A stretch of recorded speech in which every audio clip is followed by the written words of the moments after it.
I don't always cut my spare ribs down to St. Louis cut, but when I do, I save the rib tip meat.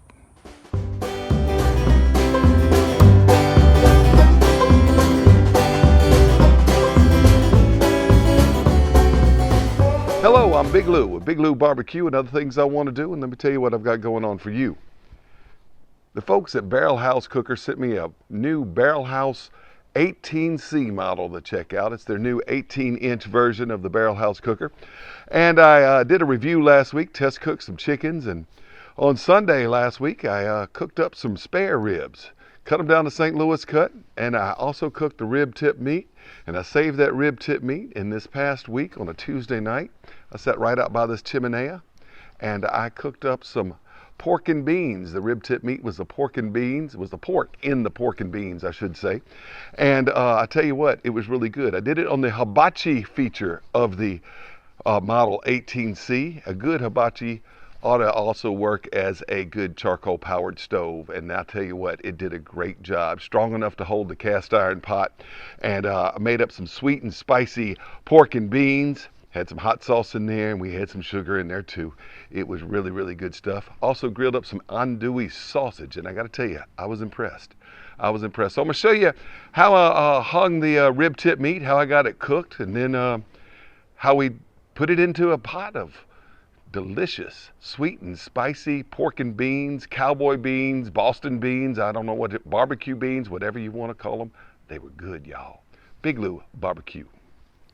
Well, to prepare the rib tip meat, you want to start with a whole slab of spare ribs. Now, I trimmed the flap off the back and removed the membrane, cut a little bit of fat off of it. You start right behind the breastbone there, and you just work yourself down. You're going to have to work that knife through some cartilage pieces, but a good sharp knife will get it done. And once you're done, you've got a pretty set of St. Louis spares on one side, and you've got this flap of rib tip meat on the other. Well, what do you do with the rib tip meat? Well, I've put it in red beans and rice, jambalaya, all sorts of things. Here, I just seasoned it up like I did the ribs and hung it right next to the ribs in the BHC. Now, they were done a lot sooner. They took about an hour and 45 minutes, maybe. I pulled them on off of there once they were looking good. Look at this right here. Look how beautiful that rib tip meat is, all right? So I pulled both of them off, took them inside the house, and then I broke them apart, removed the meat and the separated the fat and the cartilage and the bones, and took the meat, and I put the meat up into one of those vacuum seal bags. And on Tuesday night I went outside and set the Barrel House Cooker up into hibachi mode, put out a layer of coals, and when I thought it wasn't quite a full layer, I added a few more Kingsford charcoal like that and spread it all out. And once it was lit, I put the grill grate on it. Now, I think hibachi grills make a great charcoal-powered stove. I love to cook stuff on it, and that's why I'm doing this video. So we put the grill grate on, we set the pot on top, and we're ready to make some sweet and spicy pork and beans.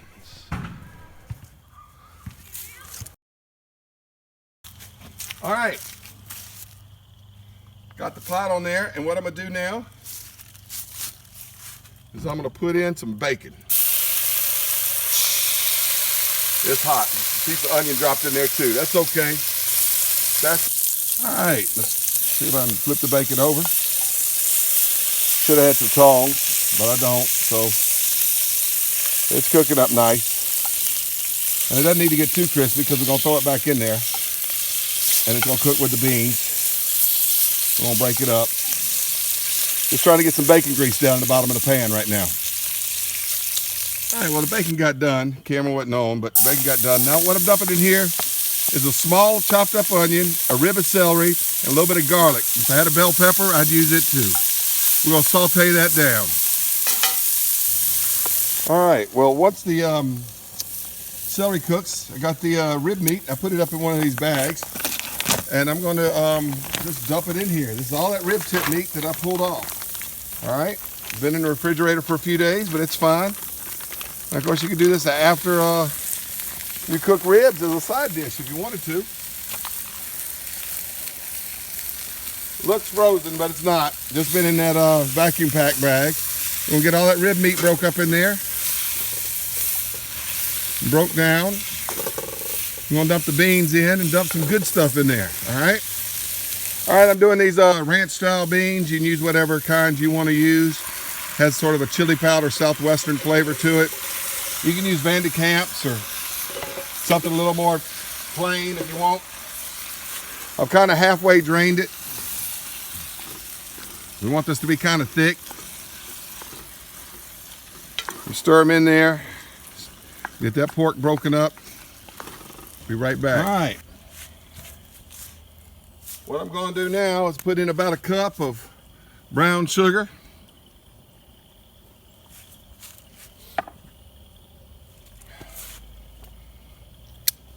Going to add in some cane syrup. If you don't have cane syrup, you could use molasses. Cane syrup's sort of like a lighter molasses, all right?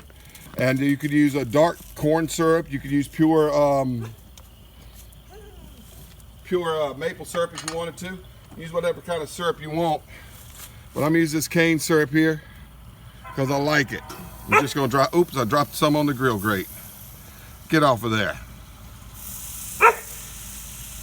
You can smell it burning too. You probably smell it burning through the camera since I dropped it on the grill grate.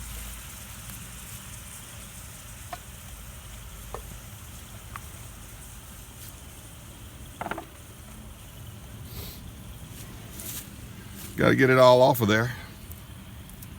So I get it onto my stirring spoon, I guess. Get it off of this redneck spanking spoon.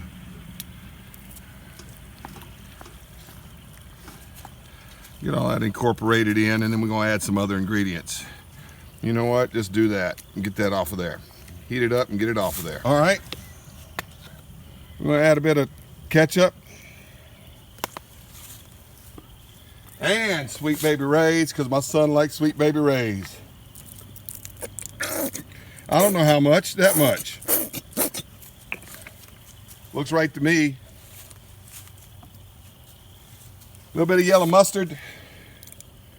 Don't need too much, but a little bit makes it good. A little bit of hot sauce.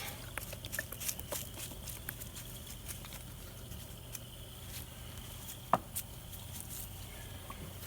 little bit of pure Mexican vanilla. Not too much, just a little. Just a little. Give it that little, you know what, a little bit more than that. Yeah, that's good. Just give it a little bit. Stir that around, get that incorporated and get it all heated evenly. I'm gonna turn the pot like that. Whew, that's hot, man. Get these beans going. I'm gonna taste them, and if they need a little something else, I'll add it. All right. Now we got some rib tip meat with the barbecue baked beans.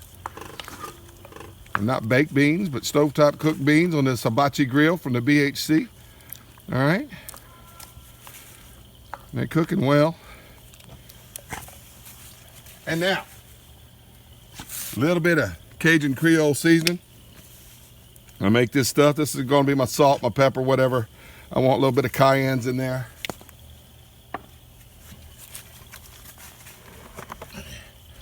Stir that around. There was salt in the beans already. And I'm gonna bring these to a boil and I'm gonna let them cook down, let that syrup cook well in there. Get them all nice and sticky. I'm gonna taste them up and see if I need anything else.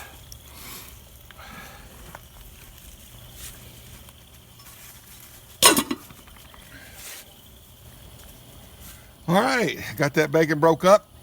Stir it in there. Now these beans are gonna be just right. I've tasted them, I like them, and I'm ready to take them off of this fire.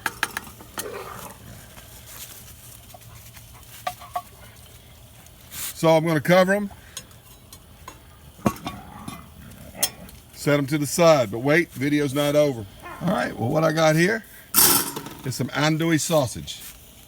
And we're going to grill that up, cut that up into 4 pieces, and that's going to be our side dish to our ranch style cowboy Boston baked barbecue pork and bean, whatever the heck I made. But I tell you what, my wife tasted them, she likes them, and that's good enough for me. That's all I got to do. I'm not a competition guy.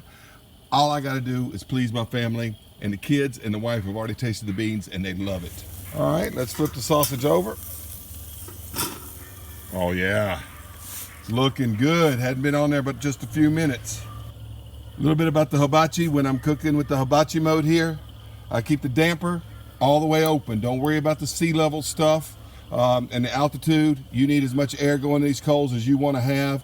If it's too hot and you're cooking like something that you need to cool down, you can shut it down. I love to use hibachis as a stove. Well, I was really impressed with the hibachi feature of the Barrel House Cooker Model 18C. It was able to hold a heavy cast iron pot and grill up the sausage. It could grill anything you wanted it to grill. And the kids asked me, Dad, when are you going to make these beans again? So I guess that means I have to buy more ribs. Gracias por mirar Big Lou Barbecue.